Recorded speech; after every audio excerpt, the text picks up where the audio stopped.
May bago pa nga. Walang gas-gas. Kita nyo ba? Gumala-gala ka lang at marami kang mababasura. Korea lang sa kalam.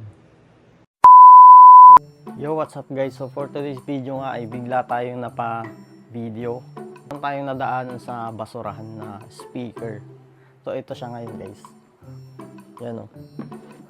Speaker. Kompleto. Meron siyang mic volume, TF card, USB, auxiliary, tapos mic. So wala lang siyang charger dahil nga tinapon sa basurahan. So chinek ko din siya guys. Eh no, sobrang bago pa.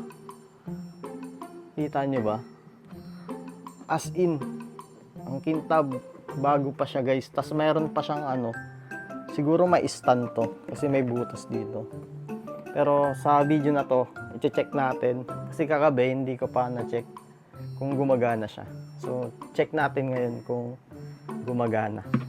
So, try natin guys. Uy! Umilaw siya guys. Ang tanong, kung tumutunog ba to? I-check natin guys.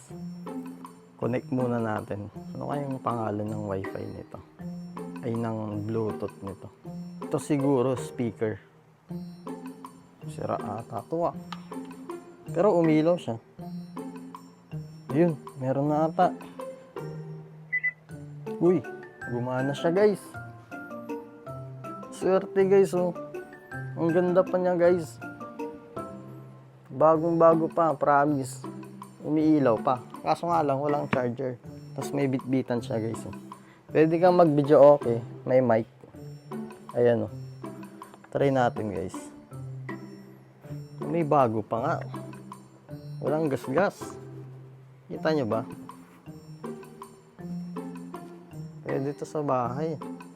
Sa loob ng kwarto. Ang video okay, di ba? Ganito sa Korea guys. Tinatapon lang yung mga ganito. Tsaka pala guys, kagabi.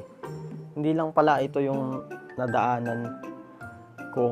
Kasi yung kasama namin guys, nakapulot din sila ng tinapon na upuan. 2 piraso. So, kukunin natin guys. Papakita sa inyo. Ito. Ito guys, yung upuan. Sobrang bago pa guys. Kita nyo yan? Leather siya guys. Sa basurahan lang tinatapon yung mga ganito. Siguro yung mga surplus sa Pilipinas na galing Korea. Mga pinagtatapon lang yun guys. No? Ang ganda. 2 piraso nito guys. Leather pa yan. Ang angas nila dito. Uy, meron. Ang ganda.